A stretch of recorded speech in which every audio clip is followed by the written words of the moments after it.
Hello guys, कैसे हो आप लोग? आ गए? सुबह सुबह उठ गए इतनी जल्दी 6 बजे? तो बेसिकली अब हमने क्या किया, 2 दिन के इंतजार के बाद आज हम अपना इक्विलिब्रियम का अगला टॉपिक चालू करने वाले हैं। ठीक है। और कुछ दिनों में हम जस्ट कल परसों परसों नरसों में हम लोग क्या कर देंगे, अपना 12th का भी नया चैप्टर चालू कर देंगे, सॉल्यूशन, जो कि किसके बाद आने वाला है, शिखा मैम के सॉलिड स्टेट के बाद आने वाला है, जो कि मैं ही पढ़ाऊंगा। ठीक है। तो आज इक्विलिब्रियम बेसिकली हम पढ़ रहे हैं, और इक्विलिब्रियम पढ़ रहे हैं तो उसमें क्या है, आज हमको पढ़ना है लॉ ऑफ मास एक्शन। बहुत इंपॉर्टेंट टॉपिक, बहुत इंपॉर्टेंट टॉपिक। ठीक है। सब उठ गए? पहले ये बताओ, सब उठ गए? आ जाओ, जल्दी से आ जाओ सब लोग। अगर आपकी सुबह उठने की आदत डल गई है तो believe me, one of the best part हो गया है आपकी लाइफ में कि आप सुबह उठने लगे हो। तो चलो टाइम वेस्ट नहीं करते हैं और सीधा कहां जंप करते हैं, अपने टॉपिक के अंदर। Let's go. तो बेसिकली इक्विलिब्रियम में आज हम पढ़ने वाले हैं law of mass action. Law of mass action को पढ़ने से पहले एक बहुत इंपॉर्टेंट चीज है, वो चीज हमारे लिए जो है वो क्या है, एक्टिव मास। आपको पता होना चाहिए एक्टिव मास क्या होता है, बहुत इंपॉर्टेंट चीज।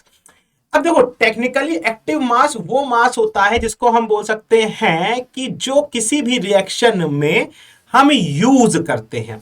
किसी भी रिएक्शन में यूज करने का मतलब है, जैसे फॉर एग्जांपल हमारी कोई रिएक्शन हो रही है, उसमें जो मास रिएक्टेंट का एक्टिवली पार्ट लेगा वही हमारा बेसिक सेंस में एक्टिव मास होगा। हमने कहा चल सर ये बात तो समझ में आ गई, पर सर और डेप्थ में बताओ सर एक्टिव मास क्या होता है।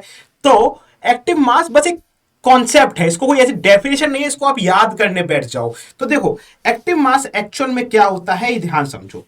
अगर हम बात करें तो ये वो एक्टिव मास या रिएक्टिव मास, इसको क्या बोलते हैं हम लोग, रिएक्टिव मास भी बोलते हैं। एक्टिव मास और रिएक्टिव मास कॉमनली कहा जाता है इसको केमिकल एक्टिविटी। क्या बोला जाता है, केमिकल एक्टिविटी। अब ये वो अमाउंट है किसी भी चीज का जो कि रिएक्शन के टाइम एक्टिव होता है। ठीक है, रिएक्शन के टाइम पे क्या होता है, एक्टिव होता है। कहने का मतलब, जैसे फॉर एग्जांपल आप क्लास गए, ठीक है, आप क्लास में बैठे, क्लास में 50 स्टूडेंट बैठे थे। ठीक है। तो बेसिकली वो स्टूडेंट जो टीचर की बात बहुत ध्यान से सुन रहे थे, वो स्टूडेंट एक्टिव कहलाएंगे। जैसे अभी आप मेरा लेक्चर देख रहे हो, सुबह सुबह का टाइम है, आप मेरा लेक्चर देख रहे हो, पर लेक्चर देख रहे हो पर सामने खिड़की खुली हुई है। ठीक है। उस खिड़की के उस तरफ, ठीक है, कोई तुम्हें दिख गया। अब हम नहीं बोल रहे कौन दिख गया, तुम्हें कोई दिख गया, सर गए भाड़ में, तुम्हारी स्क्रीन पे नजर है ही नहीं, तुम सामने देख रहे हो। तो कहने को तुम अवेलेबल हो पढ़ने के लिए, पर क्या एक्टिवली अवेलेबल हो? ना भैया, एक्टिवली तो कहीं और अवेलेबल है। तो बेसिकली तुम ना एक्टिव स्टूडेंट नहीं रहे। या फिर तुम अभी सुबह उठ गए क्योंकि सर की क्लास आने वाली थी, तो हम उठ गए, हम पढ़ लेंगे, पर टेक्निकली बोले तुम्हारा ध्यान पढ़ाई में नहीं है, तो अभी भी नींद में हो या मोबाइल चला रहे हो साइड में, तो तुम मतलब तुम्हारा पढ़ने में दिमाग ध्यान नहीं है, तो तुम एक्टिवली अवेलेबल नहीं हो पढ़ाई के लिए, तुम एक्टिव स्टूडेंट नहीं हो। तो सेम वही चीज यहां पे भी है। अगर रिएक्शन में आप का कुछ अमाउंट प्रेजेंट है, किसी रिएक्टर का कोई अमाउंट प्रेजेंट है, पर वो रिएक्शन में पार्ट नहीं ले रहा, तो वो एक्टिव मास नहीं कहलाएगा, याद रखना। अगर हम एक्वस स्टेट में जाएं, एक्वस स्टेट सब कोई जानते हैं क्या होता है, ये वो स्टेट होती है सॉल्यूशन की जहां जिसमें आयंस प्रेजेंट होते हैं। अगर उसमें जाएं और अगर गैसेस को कंसिडर करें, ठीक है, तो उसमें जो हमने मोल कॉन्सेप्ट चैप्टर में मोलैरिटी पढ़ी थी, जो मोलैरिटी की वैल्यू होती है वो ही एक्टिव मास होता है। ध्यान समझना, जैसे मान लो एक सॉल्यूशन का मोलैरिटी आ रखी है 2 मोल्स, तो 2 मोलर, तो एक्चुअल में मैं पूछूं आपको एक्टिव मास क्या है, आप बोलोगे सर 2 मोलर, जो मोलैरिटी है वही उसका क्या है, एक्टिव मास है। ये बात सबको समझ में आई? हमने कहा सर समझ में आ गई। हमने कहा दूसरा, जो गैसेस हैं उनमें जो पार्शियल प्रेशर होता है, अब आप स्टेट्स ऑफ मैटर में आपने पार्शियल प्रेशर पढ़ लिया होगा, deltas law of partial pressure, उसमें जो पार्शियल प्रेशर ऑफ गैस होता है वही किसके बराबर होता है, एक्टिव मास के बराबर होता है। तो अगर बेसिकली इतनी देर की कहानी को एक समराइज करें छोटे से पार्ट में, तो कहने का मतलब है, तात्पर्य है ठीक है, प्योर हिंदी। तात्पर्य है, कहने का मतलब है कि एक्टिव मास वो मास है जो कि एक्चुअल में रिएक्शन में प्रेजेंट है रिएक्ट होने के लिए। बस बात खत्म। Concept clear? Concept clear? ठीक है, चलो आ जाओ। कॉन्सेप्ट क्लियर हो गया। अब आ ही गए हो मॉर्निंग में तो अटेंडेंस तो लगा दो। लाइक वाइक कौन करेगा भाई? हद हो गई, तुम सर को लाइक नहीं कर रहे हो। सिमरन ये क्या बात है, ऐसा होगा क्या? तुम हमको लाइक नहीं कर रहे हो? ठीक है चलो, ठीक है अब आ जाओ मेन मुद्दे पे। तो अब बात करते हैं लॉ ऑफ मास एक्शन, जो कि इस चैप्टर का हमारे लिए one of the most important topic है।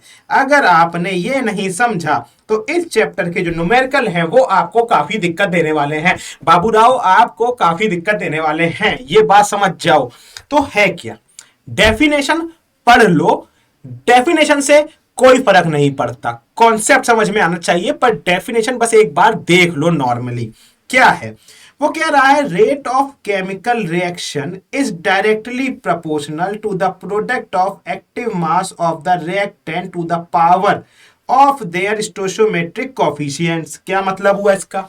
क्या मतलब हुआ? फिर से पढ़ो, ध्यान से पढ़ो, साथ साथ पढ़ो मेरे। बोल रहा है rate of chemical reaction is directly proportional to the product of active mass of the reactants raised to the power of their stoichiometric coefficients. अब आपने पढ़ ली, ठीक है, आप बोले सबको समझ में नहीं आया, आप सर क्या बोले? हमने कहा ये डेफिनेशन लिखी एनसीईआरटी में, गोली मारो इसको। डेफिनेशन हम समझेंगे किस तरीके से, चलो आओ हम समझते हैं इसको अच्छी तरीके से। हमने कहा देखो सबसे पहली बात तो समझो, जो ये चीज है ये एक थ्योरेटिकल लॉ है। कौन सा लॉ है? थ्योरेटिकल लॉ है, ठीक है।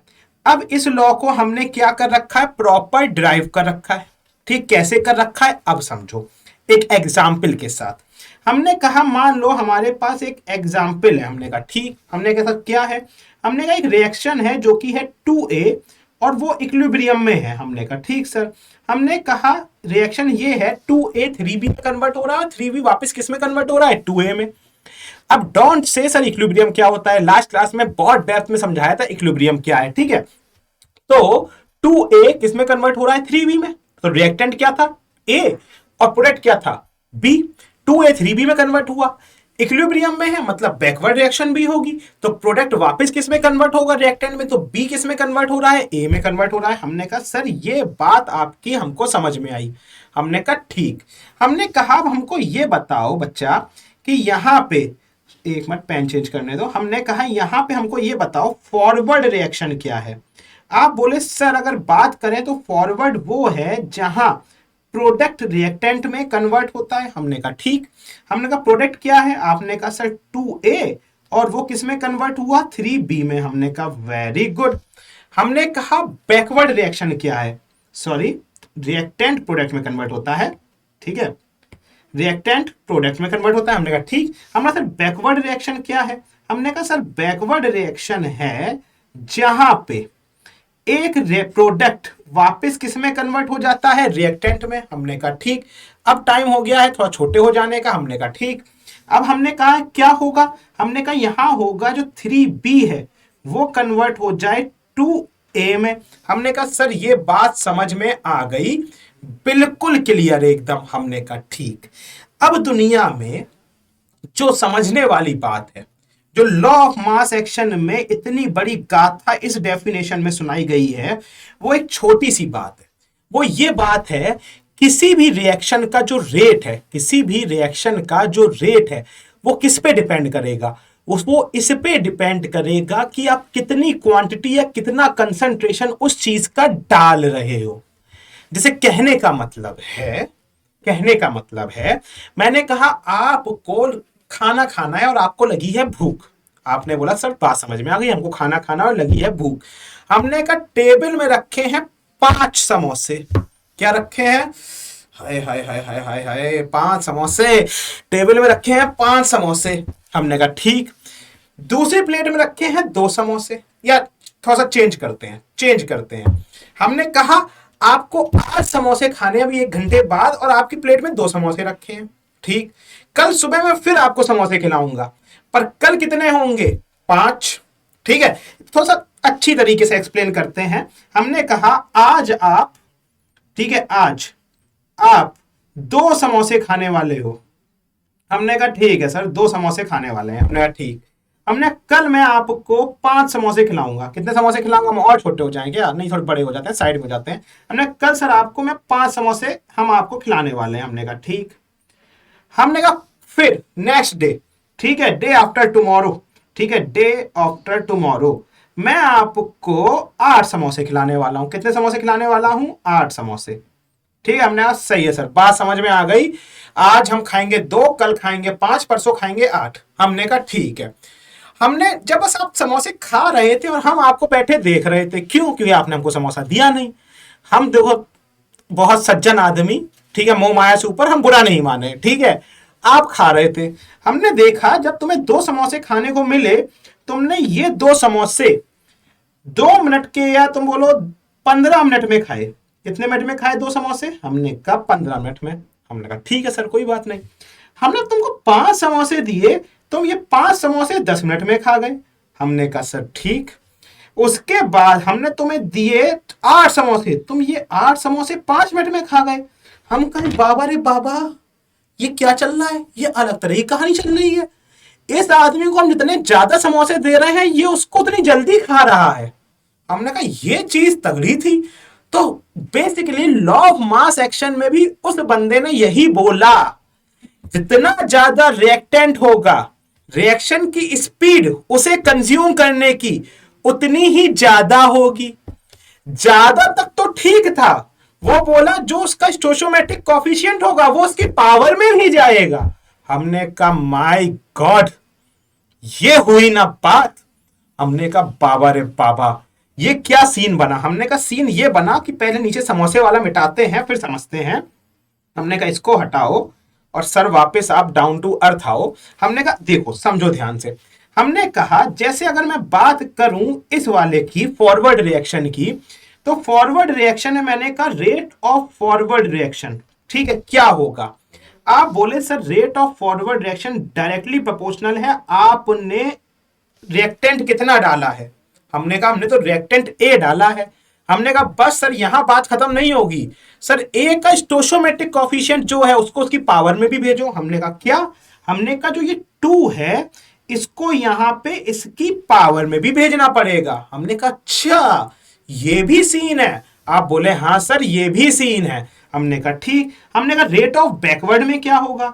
हमने कहा भाई देखो rate of backward directly proportional है किसके? बी के, ठीक है। हमने कहा ठीक, बी का कंसंट्रेशन। हमने कहा यहां नहीं रुकेंगे, इसकी पावर भी भेजो। हमने कहा पावर भी भेज दी। हमने कहा भाई बात तो समझ में आ गई। हमने कहा ठीक।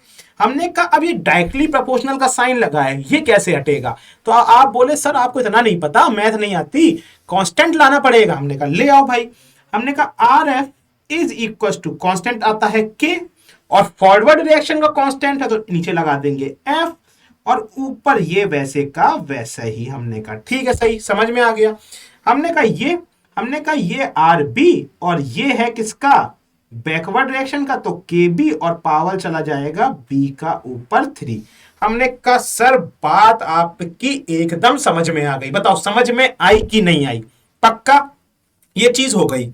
हमने कहा ठीक है। हमने कहा चलो आगे आओ। हमने कहा तो हमें पीछे से 2 चीजें मिल गई। क्या क्या मिल गई? सबसे पहले मिल गया हमें R F is equal to K F और ए की पावर 2। हमने कहा सही है। हमने कहा बैकवर्ड रिएक्शन का रेट मिल गया के बी और बी की पावर 3। हमने कहा सर ये भी मिल गया। हमने कहा मैं सर दोनों चीजें मिल गई। हमने कहा अब एक चीज बताओ, उसने ये बोल रखा है रिएक्शन किस पे है? At equilibrium. उसने क्या बोल रखा है? जो रिएक्शन है वो किस पे है? At equilibrium. हमने कहा ठीक है भाई, अगर बोल रखा है तो मानना पड़ेगा। तो हमने बोला ये बताओ इक्विलिब्रियम की सबसे खास बात क्या है?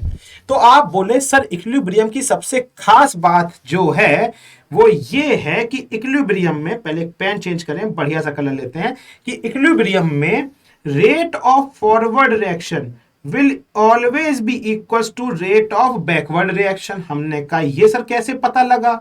तो ये सवाल केवल वही लोग पूछेंगे जिन्होंने मेरी लास्ट क्लास नहीं देखी है। उसमें हमने लास्ट क्लास में साफ साफ बताया था क्या?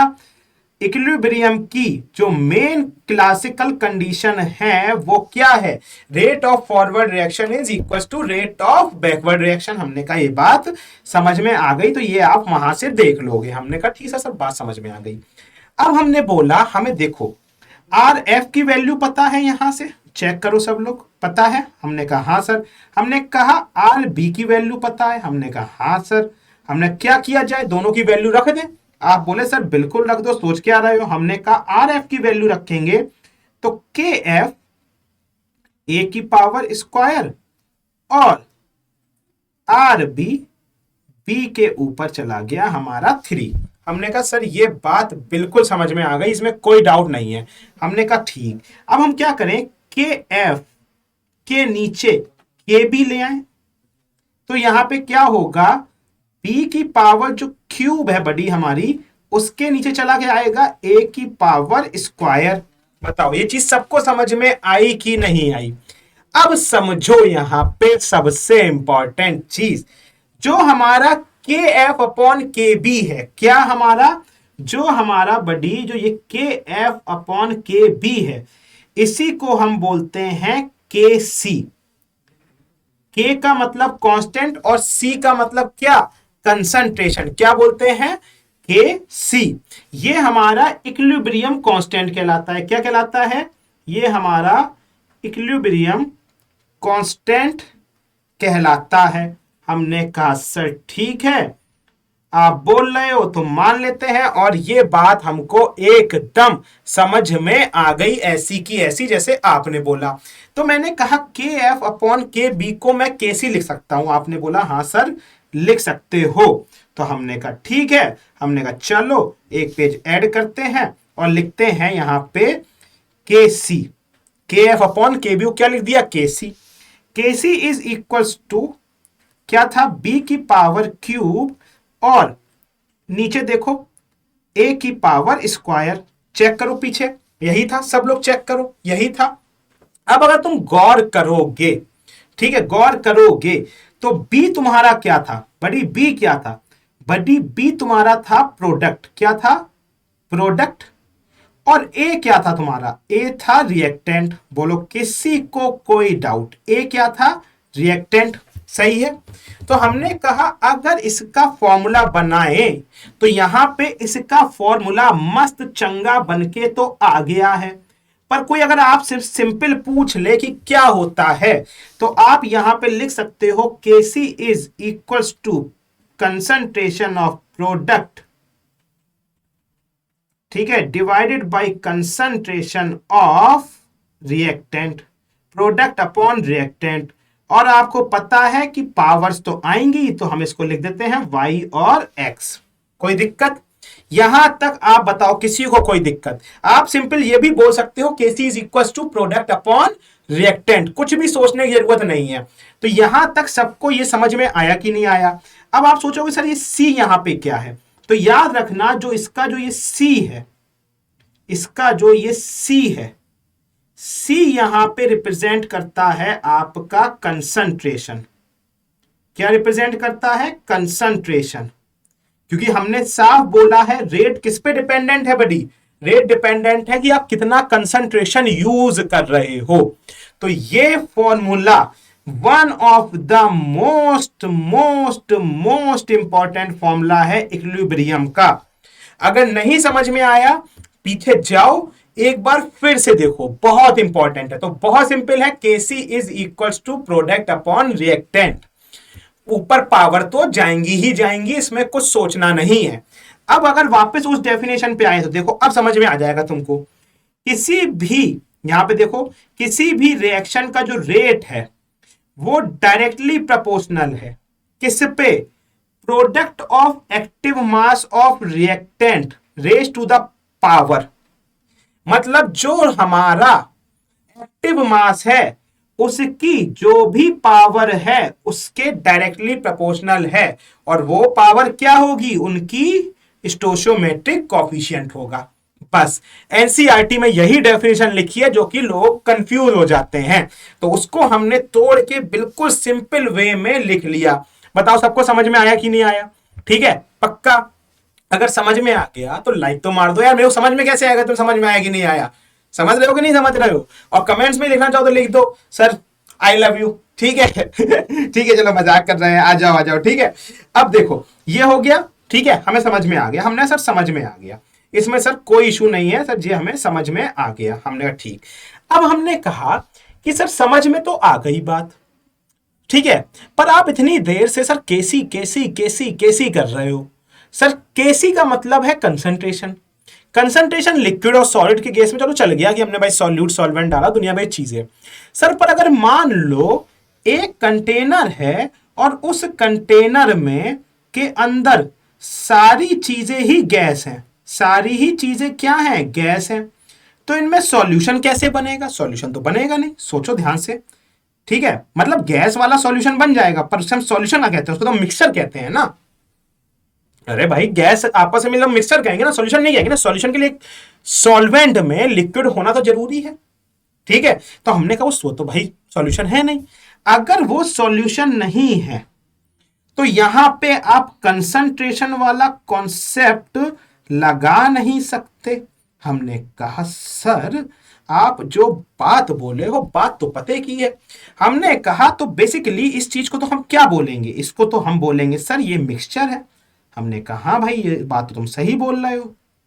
अब हम लोग कंफ्यूजन में आ गए, हमने कहा देखो अभी सर ने 2 मिनट पहले सारे कॉन्सेप्ट क्लियर किए, अब खुद ही कॉन्सेप्ट बिगाड़ने लगे ना, बहुत सिंपल है, इसमें कुछ नहीं है। देखो सदो सदो, हमने कहा एक रिएक्शन ले लेते हैं, जैसे stoichiometric coefficient A capital A plus small B capital B, equilibrium में ये रिएक्शन है small C capital C small D capital D. हमने कहा ठीक है सर समझ में आ गया, पर अगर उसने नीचे लिख दिया बड़ी ये गैस है ये गैस है ये गैस है ये गैस है, तो ये सोचो इस कंटेनर में इस रिएक्शन में जितने भी रिएक्टेंट और प्रोडक्ट हैं वो क्या हैं, गैस, स्वाहा। हमने कहा ठीक है भाई, अब इसमें क्या किया जाए, तो यहां पे एक नया कॉन्सेप्ट आया, इसको बोलते हैं डेल्टा एनजी। क्या बोलते हैं, एक नया कॉन्सेप्ट आया जो कि था डेल्टा एनजी का कॉन्सेप्ट। अब ये डेल्टा एनजी केवल और केवल वैलिड है किसके लिए, गैसेस के लिए। किसके लिए वैलिड है, ओनली फॉर गैसेस, ठीक है, किसके लिए वैलिड है, ओनली फॉर गैसेस। हमने कहा ठीक है ये बात समझ में आ गई। हमने सर है क्या डेल्टा एनजी, हमने बोला देखो बहुत सिंपल है, हमने बोला sum of stoichiometric coefficients of gaseous products, इसका क्या मतलब हुआ, मतलब ठीक है जो तुम्हारे गैसियस प्रोडक्ट हैं जैसे सी और डी, उनके जो स्टोइचोमेट्रिक कोफिशिएंट है स्मॉल सी और स्मॉल डी, उन दोनों को ऐड कर दो। हमने कहा ठीक, हमने कहा और है इसको माइनस कर दो किससे, सम ऑफ स्टोइचोमेट्रिक कोफिशिएंट ऑफ गैसियस, ठीक है, रिएक्टेंट्स। हमने कहा इसका क्या मतलब हुआ, जो हमारे रिएक्टेंट है गैसियस फेस में ए और बी, उनके जो स्टोइचोमेट्रिक कोफिशिएंट है स्मॉल ए और स्मॉल बी, उनको ऐड कर दो। हमने कहा सर क्या बोले हो सर, अभी भी नहीं समझ में आया। हमने कहा तो बड़ी ऊपर वाली रिएक्शन देखो, हमने बोला इस केस में डेल्टा एनजी क्या होगा, इस केस में डेल्टा एनजी तुम्हारा होगा small C plus small D. हमने कहा ठीक, minus small A plus small B. अब तो समझ में आ गया होगा, बताओ अभी भी किसी समझ में नहीं आया, सबको समझ में आया यहां पे क्या हुआ, जल्दी से बताओ, सबको समझ में आया। बस यही तुम्हारा कहलाता है डेल्टा एनजी, बोलो सबको समझ में आया, यही कहलाता है डेल्टा एनजी। Sorted out. ये कब यूज करेंगे, कब यूज करेंगे, जब पूरी रिएक्शन में सारी चीजें किस में हो, गैसियस स्टेट में हो। अगर एक भी चीज गैसियस स्टेट में नहीं है तो इसको यूज नहीं करेंगे, उस टाइम हम अपना केसी वाला ही कॉन्सेप्ट यूज करेंगे। ठीक है, ये चीज समझ में आई कि नहीं आई, वो सबको समझ में आया, पक्का ना, बड़ी पक्का, ठीक है, हमने समझ में आ गया सर, बिल्कुल समझ में आ गया। अब चलो आओ अगले पे। हमने कहा ठीक है, हम बड़े हो जाते हैं वापस। हमने कहा ठीक। हमने कहा अब एक चीज सोचो, एक चीज ध्यान से समझो। हमने कहा कि अगर सर, आप ध्यान समझो सर, अगर हम केसी यूज करते हैं, हमने कहा हाँ भाई यूज कर लो, तुम तो करते ही हो यूज केसी। हमने केसी में अगर इसी रिएक्शन में लेते हैं तो किस रिएक्शन में लेते हैं, जो भी यूज की, अब कौन सी आप पूछोगे तो हम लिख देते हैं ऊपर, A plus A small B plus B in equilibrium small C plus C और स्मॉल डी प्लस डी। इस वाली रिएक्शन में अगर हम केसी यूज करते हैं तो केसी क्या होता है, प्रोडक्ट अपॉन रिएक्टेंट, क्या होता है, concentration of product upon concentration of reactant. हमने कहा हाँ भाई यही होता है, और बोलो और क्या बोलना चाह रहे हो। हमने कहा हम बोलना ये चाह रहे हैं, इसको चलो यूज कर लिया, तो हमने कहा यहां पे अगर देखो तो क्या होगा, हमारा प्रोडक्ट क्या है, सी और डी। हमने कहा हाँ सर बिल्कुल, तो यहां पे होगा सी की पावर स्मॉल सी और डी की पावर स्मॉल डी। हमने कहा ठीक। हमने कहा डिवाइड करो। हमने किससे डिवाइड करना है, आप बोले सर ए की पावर स्मॉल ए और बी की पावर स्मॉल बी। हमने कहा ये चीज भी समझ में आ गई, समझ में आ गई। हमने कहा सर ये आपने कैसे लगा दिया, ये हमने ऐसे लगा दिया क्योंकि अभी हमने ऊपर जो रिएक्शन लिखी है उसके नीचे मैंने बिल्कुल नहीं लिखा वो गैसियस है। पिछले वाले में तो हमने लिखा था कि ना ये गैसियस है, क्या अभी हमने यहां लिखा नहीं। तो ये चीज बड़ी केवल तभी यूज कर पाएंगे जब ये चीज किसमें होगी, लिक्विड स्टेट में। किसमें होगी, लिक्विड स्टेट में होगी। हमने कहा ठीक। हमने कहा अगर ये सब गैसियस स्टेट में है तो कंसंट्रेशन की जगह क्या प्रेशर यूज कर सकते हैं। आप बोले सर यूज तो कर सकते हैं, गैसेस है तो प्रेशर तो लगाएंगी, मैडम ने स्टेट्स ऑफ मैटर में पढ़ाया था। हमने कहा ठीक।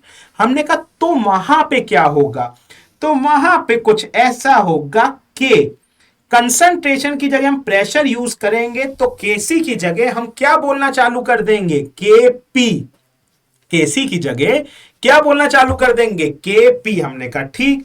हमने कहा केपी के अंदर क्या होगा, हमने कहा देखो केपी के अंदर कुछ नहीं, वहां भी सब कुछ सेम है, वहां भी सब कुछ सेम है। क्या सेम है, हमने कहा बस वहां ये लिखेंगे प्रेशर ऑफ प्रोडक्ट्स। क्या लिखेंगे, pressure of products divided by pressure of reactants. हमने कहा सर आप ना कुछ अब सर ज्यादा ही आगे बढ़ते जा रहे हो सर, ये क्या है सर, आप सर गलत है। हमने कहा कुछ नहीं बड़ी, बहुत सिंपल है। हमने कहा ये बताओ पार्शियल प्रेशर पढ़े हो ना स्टेट्स ऑफ मैटर में। आप बोलोगे सर नहीं पढ़े हैं, हम इसीलिए तैयार हैं, हम जानते हैं आप सोचो बोलोगे सर नहीं पढ़े हैं। नहीं पढ़े हैं तो ध्यान से सुनो। अगर इस वाले केस में चलें और ये हमारा कंटेनर है, ठीक है, इस वाले केस में चलें और ये हमारा कंटेनर है, तो कंटेनर में तुमसे पूछूंगा पार्शियल प्रेशर क्या होगा, तो तुम बोलोगे सर जो ए गैस है वो कितना प्रेशर इंडिविजुअली लगा रही है कमरे में, वो होगा पार्शियल प्रेशर। जैसे मान लो इस कमरे में 4 लोग हैं, जिस स्टूडियो में बैठा हूं, 4 लोग हैं अंदर, अरे है नहीं मैं अभी अकेला हूं, पर वैसे मान लो 4 लोग हैं। अब तुम सोचो मैं हूं, इधर विराज सर खड़े हैं, उधर शिखा मैम खड़ी हैं और इधर सोचो आनंद सर खड़े हैं, 4 लोग खड़े हैं। अब चारों पागल हो गए, थोड़ी देर के लिए मानो चारों पागल हो गए, ठीक है, चारों गए और दीवार पे सिर मारने लगे। क्यों, क्योंकि हमारे बच्चे पढ़ नहीं रहे हैं, हम पागल हो गए, हम दीवार पे सिर मारने लगे। हमने कहा ये क्या हो रहा है, तो अब भाई हम सिर दीवार पे मारेंगे तो जो बाहर लोग हैं वो तो कहेंगे कि ये अंदर वाले चारों पागल हो गए, ठीक है। अब उनमें से एक बंदा उठ के बोलेगा सबसे ज्यादा पागल कौन हुआ है, तो एक बंदा आया और कमरे में झांकने लगा और उसने देखा सबसे ज्यादा तेजी से खोपड़ी ना आनंद सर मार रहे थे कि हमारे बच्चे पढ़ नहीं रहे। वो 1 सेकंड में 3 बार अपना सर मार रहे थे, या मान लो 1 मिनट में 10 बार अपना सर मार रहे थे, ठीक है। तो सबसे ज्यादा सर कौन मार रहा था, आनंद सर दीवार पे। तो सबसे ज्यादा इंडिविजुअल जो प्रेशर लगा रहे थे वो लगा रहे थे आनंद सर। ठीक है। उसके बाद शशि सर 6 बार मार रहे थे दीवार में। ठीक है, तो दूसरा पागल कौन हुआ? शशि सर। तो वो 1 मिनट में या 10 मिनट में मान लो कितनी बार मार, या 1 मिनट में वो 6 बार मार रहे थे। आनंद सर 1 मिनट में 10 बार मार रहे थे और शशि सर 1 मिनट में 6 बार मार रहे थे। तो इसका मतलब जो इंडिविजुअल प्रेशर आनंद सर लगा रहे हैं वो ज्यादा है इन कंपैरिजन जो इंडिविजुअल प्रेशर उन दीवारों पर शशि सर लगा रहे हैं। तो इसका मतलब है जो पार्शियल प्रेशर क्या है जो आनंद सर ने लगाया इंडिविजुअली, तो वो partial pressure of Anand sir हो गया, और जो शशि सर ने लगाया वो partial pressure of Shashi sir हो गया, विराज सर का partial pressure of Viraj sir हो गया, और शिखा मैम का partial pressure of Shikha ma'am हो गया। तो वैसे ही इस कंटेनर में पार्शियल प्रेशर क्या है, एक तो जो ए इंडिविजुअली लगा रहा है, जो बी इंडिविजुअली लगा रहा है, जो सी लगा रहा है, जो डी लगा रहा है। हमने कहा ठीक है, तो हमने बोला कि इस कंटेनर में 4 पार्शियल प्रेशर हैं। कौन कौन से 4 पार्शियल प्रेशर हैं? हमने कहा सबसे पहले है पी ए, फिर है पी बी, फिर है पी सी, और फिर है पी डी। हमने कहा ठीक है, हमें समझ में आ गया 4 पार्शियल प्रेशर है, P A, P B, P C, P D.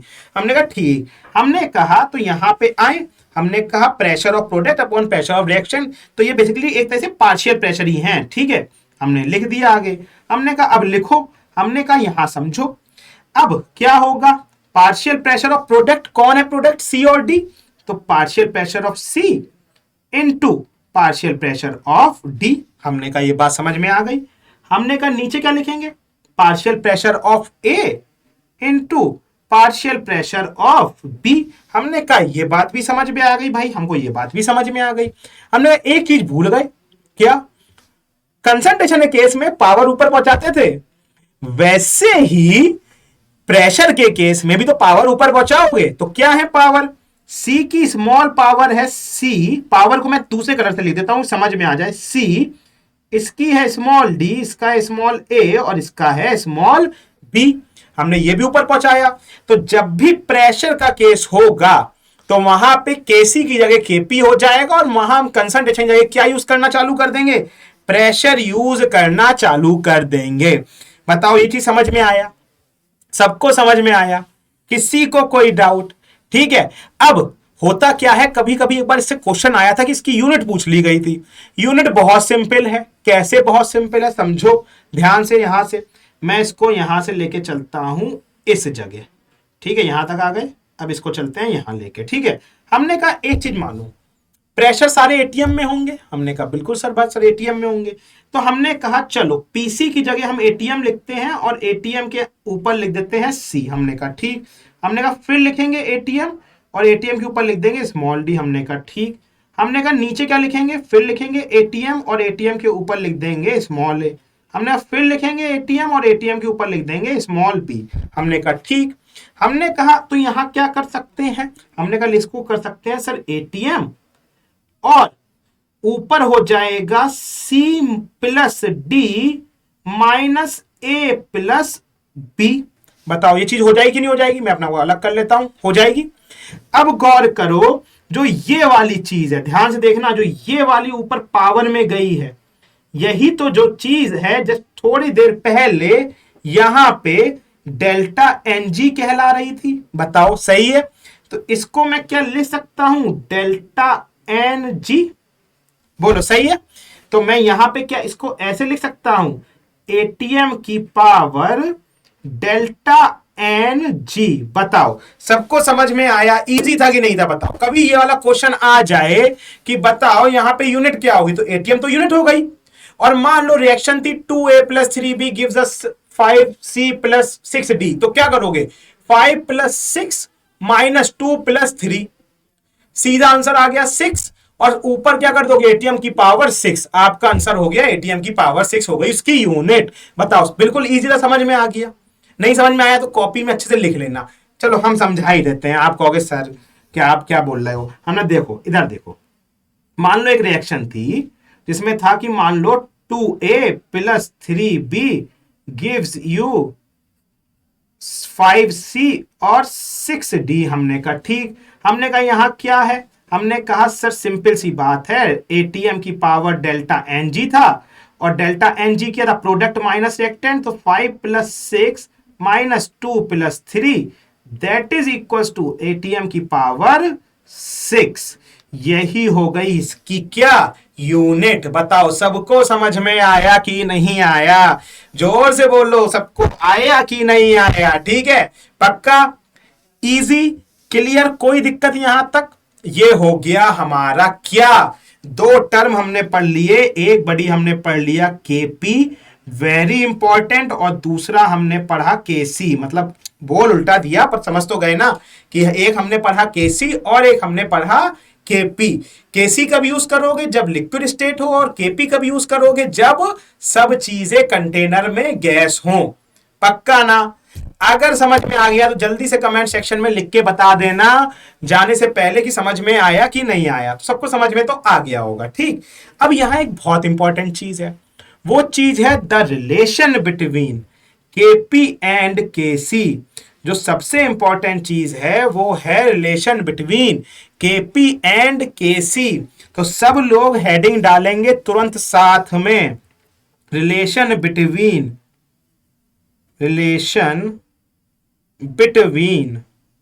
KP and KC. क्या रिश्तेदारी है दोनों के बीच में?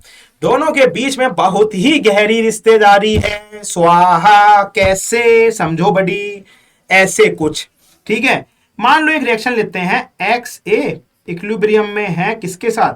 वाई बी के साथ। किसके साथ है? वाई बी के साथ। हमने कहा सर बात समझ में आ गई। हमने कहा आप केसी पढ़ चुके हो? आप बोले हाँ सर केसी पढ़ चुके हैं। हमने कहा क्या है केसी? आप बोले sir KC is equals to product upon reactant और ऊपर पावर। हमने कहा लिख दो भाई, बी की पावर वाई और ए की पावर एक्स। हमने कहा बात समझ में आ गई। हमने कहा ठीक। हमने कहा उसका के पी क्या होगा? अगर हम मान लें ये गैसियस स्टेट में है दोनों, तो के पी क्या होगा? तभी देखो मैंने ऊपर ना रिएक्शन में आपको उस रिएक्शन के स्टेट्स डिफाइन नहीं किए हैं। क्या नहीं डिफाइन किए हैं? मैंने उस रिएक्शन के आपको स्टेट्स डिफाइन नहीं किए हैं। हमने कहा ठीक, तो हमने कहा सर के पी होगा के पी प्रेशर ऑफ बी की पावर वाई और सर प्रेशर ऑफ ए की पावर एक्स। आप बोले सर चंगा मंगा, जो आया मजा, बहुत ही बढ़िया। हमने कहा ठीक। अब हमने कहा चलो एक चीज मान लो, ये एक आइडियल गैस भी है, यहां पे सिचुएशन है वो एक आइडियल गैस की है। आपने बोला अच्छा सर। हमने कहा तो यहां पे क्या फॉर्मूला लगा सकते हैं जो हम पढ़े हैं आइडियल गैस में? आप बोले सर कौन सा? हमने कहा P V is equal to NRT वाला। आप बोले सर लगा लो, आप बोल रहे हो तो लगा ही लो। अच्छा मेरे चीज छोटे ही हैं, कोई बताया नहीं हम बड़े हो जाएं। ठीक है, हम बड़े हो गए। हमने बोला क्या होगा? पी, पढ़ाने में इतना खो जाते हैं कि समझ देखते ही नहीं, छोटे हैं हम बड़े हैं। ठीक है, एन बाई वी और आर टी। दुनिया जाती है एन बाई वी क्या होता है? कंसंट्रेशन। हमने कहा ठीक, तो हमने लिख दिया इसको कुछ इस तरीके से आर टी। हमने कहा सर ये बात भी हमको यहां पे समझ में आ गई। हमने कहा अगर प्रेशर ऑफ ए है तो उस, ये तो हटा देते हैं, दूसरे कलर से लिखते हैं हम। हमने कहा मान लो पी ऑफ ए लिखोगे तो क्या लिखोगे? हमने कहा सर कंसंट्रेशन ऑफ ए लिखेंगे और आगे लिखेंगे आर टी। हमने कहा बी का पूछ ले तुमसे तो तुम क्या लिखोगे? तुम बोलोगे सर बी का लिखेंगे बी और आर टी। हमने कहा ये दोनों बातें समझ में आई कि नहीं आई? हमने कहा सर समझ में आ गई बातें। अब देखो ये दोनों चीजें, क्या हम ये वैल्यू यहां पुट कर सकते हैं? गौर से देखो, ये वैल्यू क्या हम यहां पुट कर सकते हैं? गौर चेक करो, पी ए की वैल्यू पता है और पी बी की वैल्यू पता है। क्या हम इसको यहां पुट कर सकते हैं? आप बोलोगे सर कर सकते हैं। हमने कहा कर सकते हैं तो कर देते हैं। हमने कैसे करेंगे? हमने कहा देखो इसको कुछ इस तरीके से करेंगे। कैसे? हमने कहा देखो केपी हमको पता है। हमने कहा भाई हमको केपी पता है। हमने कहा केपी पीबी के बराबर है, तो पीबी की वैल्यू क्या है? पीबी की वैल्यू है हमारी ये वाली। सबको दिख रही है? यहां गौर से देखो, सबको दिख रहा है? हमने कहा हाँ। हमने कहा इसकी वैल्यू पुट कर दे। हमने कहा कर दो वैल्यू पुट। हमने कहा बी और ब्रैकेट में हमने लिख दिया आर टी। अब आप सोचो सर ब्रैकेट क्यों लगाया है? अभी पावर भी चढ़ानी है ना। अब नीचे गया ये, ठीक। अब हमने कहा ए की वैल्यू क्या है? हमने कहा ए की वैल्यू है ये वाली। सही है। हमने कहा इसको ही पुट कर दो। हमने कहा ए और ब्रैकेट में गया फिर से आर टी। हमने कहा ये बात समझ में आ गई। अब यहां पे देखो बी के ऊपर की पावर क्या है y, और ए के ऊपर की पावर क्या है x, दिख रही है। हमने कहा पुट कर दो, हमने कहा कर देते हैं। हमने कहा यहां पे आया y और यहां पे आया y, हमने कहा सर समझ में आ गई। हमने कहा यहां पे आया x और यहां पे आया x, बोलो सबको समझ में आया? बोलो कोई दिक्कत? यहां पे सब लोग चेक करो, किसी को कोई दिक्कत हो एक बार सब लोग चेक करो, पक्का? देखो b की पावर y और rt की पावर y, b की पावर x और इसकी पावर x, बोलो सबको समझ में आया? चेक करो, गौर से चेक करो, जल्दी से, पक्का? इजी, कोई दिक्कत? अब देखो kp, अब चेक करो, अगर मैं इस पार्ट को अलग कर दूं, पेन चेंज ही कर लेते हैं, दूसरे ब्लैक से ही चलते हैं, kp, और मैं इस वाले पार्ट को अलग कर दूं, b की पावर y अपॉन a की पावर x और इनटू रखूं अलग से rt, अब मैं यहां y और डिवाइड बाई rt नीचे x। अब देखो गौर से देखना बडीज, जो ये वाला पार्ट है, ठीक है, वो इस वाले पार्ट से मैच कर रहा है कि नहीं कर रहा है? हमने कहा सर बिल्कुल कर रहा है। तो इसका मतलब इस वाले की जगह मैं केसी को वहां रख सकता हूं, गौर से चेक करो, केसी को रख सकता हूं, बिल्कुल रख सकता हूं। तो मैंने कहा सर क्या हो जाएगा, KP is equals to sir हो जाएगा केसी। ओहो रिलेशन आता हुआ। हमने कहा इनटू आरटी तो था ही, इसको कर देते हैं y माइनस एक्स। अगर आपको याद हो y माइनस एक्स का मतलब coefficient of product minus coefficient of reactant, वो पीछे हमने क्या निकाला था, वो हमारा था डेल्टा एन जी। तो क्या मैं इसको यहां लिख सकता हूं? मैंने कहा बिल्कुल। तो Kp इज इक्वल टू के सी आर टी, और ये चला जाएगा डेल्टा एन जी। बताओ, ये आ गया हमारा रिलेशन। और ये रिलेशन बडीज, ये रिलेशन बहुत इंपॉर्टेंट है। तो पीछे करते हैं और इसको सही से बनाते हैं। हमारा डेल्टा एन जी ढक गया था, अब ऐसे बनाते हैं, ये देखो, ये हमारा बहुत इंपॉर्टेंट, बहुत इंपॉर्टेंट का मतलब वेरी इंपॉर्टेंट, ये रिलेशन हमारा बहुत इंपॉर्टेंट है। तो तुमसे कोई कभी भी पूछ ले what is the relation between KP and KC, तो आप बोलोगे KP is equal to KC RT टी की पावर डेल्टा एन जी। ठीक है, बिल्कुल इजी, बिल्कुल इजी, किसी को कोई डाउट? समझ में आ गया? समझ में आ गया तो लाइक भी दे दो फिर हमको। ठीक है, हमें देखो, हमें कैसे पता चलता है कि तुम्हें समझ में आया कि नहीं समझ में आया? देखो व्यूज तो आ जाते हैं, व्यूज तो आते ही हैं वीडियोस में, ठीक है, खूब व्यूज आ जाते हैं। तो पर व्यूज मुझे नहीं पता चलता ना कि बंदे को समझ में आया कि नहीं आया। अगर वो वहीं पे लाइक और कमेंट करता है तो मैं समझ में आया कि यार इन बंदों को समझ में आया, मतलब मेरी आज का पढ़ाने का तरीका, स्टाइल, मतलब बच्चों को समझ में आ गया। तो थोड़ा सा हम मोटिवेट हो जाते हैं, चलो ठीक है। हाँ, अब अगर इस वीडियो में लाइक और कमेंट्स ना आए तो मैं सोचूंगा यार आज बच्चों को समझ में नहीं आया क्या, तो फिर मैं कुछ चेंजेस करूंगा। अब पता आपको समझ में आया, मैं अगली क्लास में चेंजेस कर दूंगा, वो चेंजेस आपको ना पसंद आए, फिर आप बोलोगे सर समझ आपने चेंज कर दिया। तो वो वाली चीज होती है। अब ये समझ में आ गया कि नहीं आया? पक्का सबको समझ में आ गया? किसी को कोई इशू, किसी को कोई इशू? सबको समझ में आ गया? हमने कहा ठीक, बहुत सिंपल।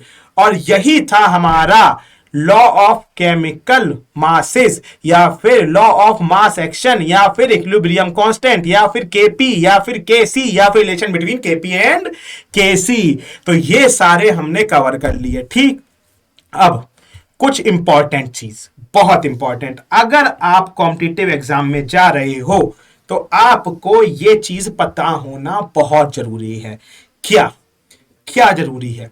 तो ये एक तरह से ट्रिक्स है, ट्रिक्स है, ठीक है। तो अगर आप चाहो तो इसकी हेडिंग भी लिख सकते हो, लिखो, इसकी हेडिंग भी लिख लो।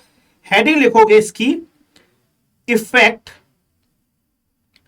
Effect of stoichiometric coefficients on KP and KC. ये तो आप डाल लो, इसकी हेडिंग डाल ली। अब आओ इसकी इंपॉर्टेंट बात पे, जो कि बहुत इंपॉर्टेंट है। सबसे पहली बात है, जैसे क्वेश्चन कभी कभी आते हैं और वो बोल दे कि यार मैंने रिएक्शन को ना रिवर्स्ड कर दिया, इफ रिएक्शन इज रिवर्स्ड, मतलब इसका क्या मतलब हुआ या रिएक्शन जो चल रही थी मैंने उसको रिवर्स कर दिया। रिवर्स कर दिया मतलब बैकवर्ड कर दिया। तो ध्यान समझना, बहुत इंपॉर्टेंट, बहुत इजी है और बहुत important. Quantitative point of view से बहुत टाइम बचा है। कैसे? मान लो एक रिएक्शन थी, ए गिव्स अस बी, हमने कहा ठीक। हमने कहा भाई इसका स्टोइकियोमेट्रिक केसी क्या होगा? हमने सर इसका केसी होगा इसकी power, sir sorry my mistake, product upon reactant.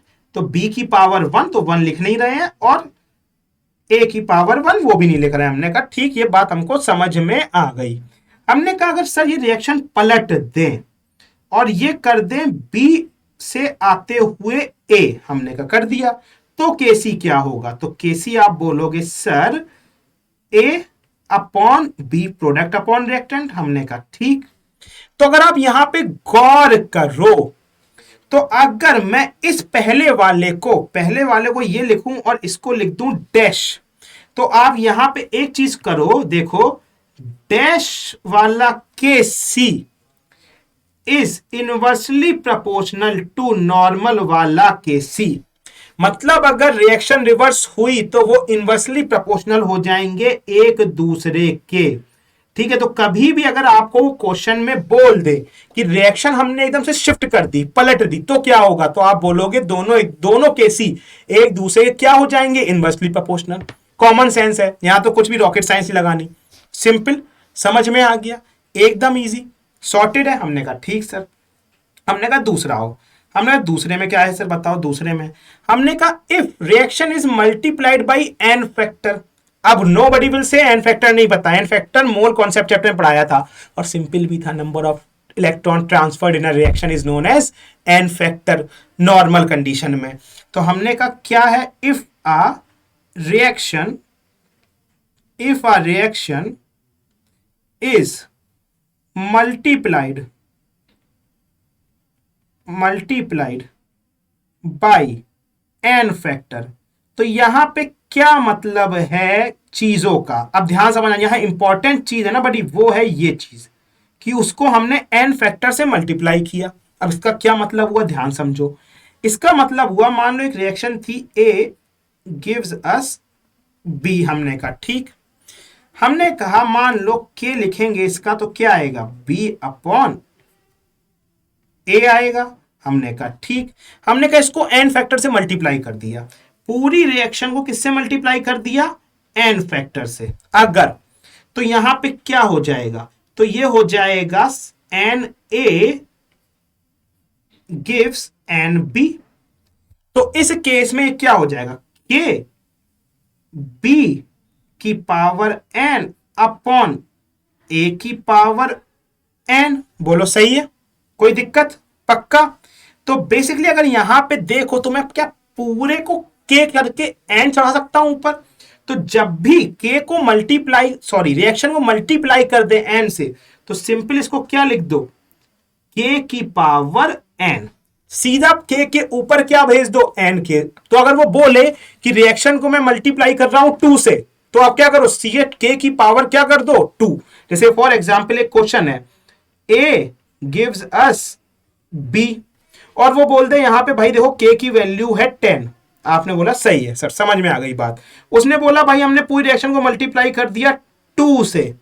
ठीक है, तो आप क्या करोगे? सीधा k के ऊपर क्या चढ़ा दोगे? 2, दैट इज इक्वल टू 10 के ऊपर क्या पहुंच जाएगा? 2। आप समझ में आया कि क्वेश्चन में आपका टाइम कैसे बचेगा? आप क्वेश्चन को वापस रिएक्शन को मल्टीप्लाई करने मत बैठना, सीधा ये वाला कॉन्सेप्ट लगाना और आपका खेल यहां पे खत्म हो जाएगा।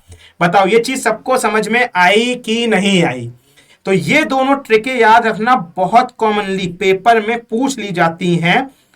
तो अगर आपको ये दोनों समझ में नहीं आए, आपको लग रहा है सर बहुत टेंशन हो रही है, तो कोई दिक्कत नहीं है।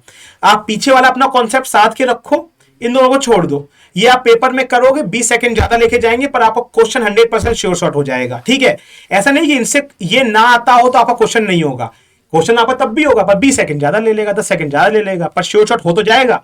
पर अगर आपको ये आता है तो 10 सेकंड 20 सेकंड आपके बढ़ जाएंगे। ये तब काम आते हैं कि आखिरी में आपका कोई क्वेश्चन छूट रहा है तो हो सकता है वो आपका एक क्वेश्चन बच जाए इधर 20-20 सेकंड बचाने से।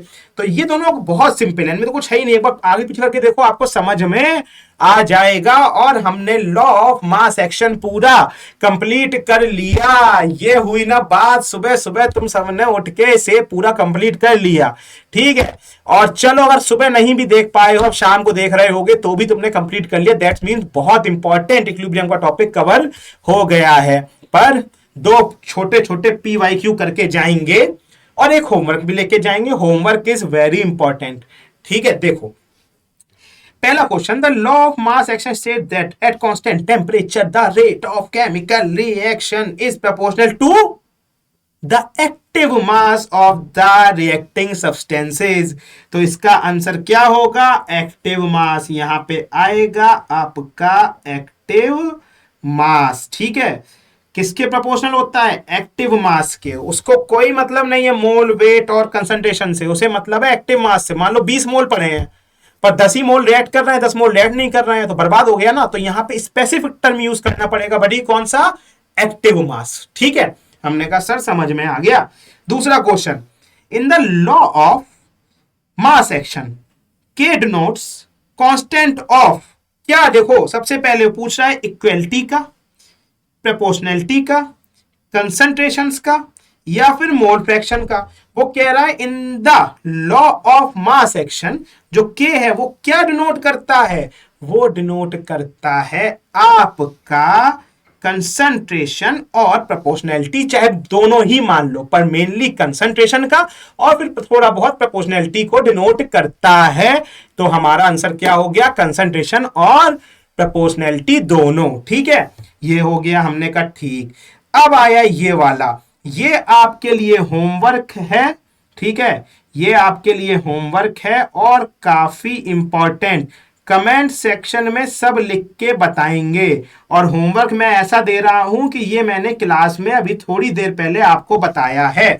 मतलब अगर आपको ये क्वेश्चन देखते नहीं हुआ और आप कमेंट करने में हिचकिचा रहे हो कि सर पता नहीं सही होगा कि नहीं सही होगा, तो इसका मतलब आपने लेक्चर ढंग से देखा नहीं। तो यहां पे आपको समझ में आना चाहिए कि सी क्या डिनोट करता है लॉ ऑफ मास एक्शन में, बहुत इंपॉर्टेंट है। तो तुरंत कमेंट सेक्शन में लिख के बताओ कि क्या करता है सी डिनोट, में पता चले कितने लोग को इसका आंसर मालूम है।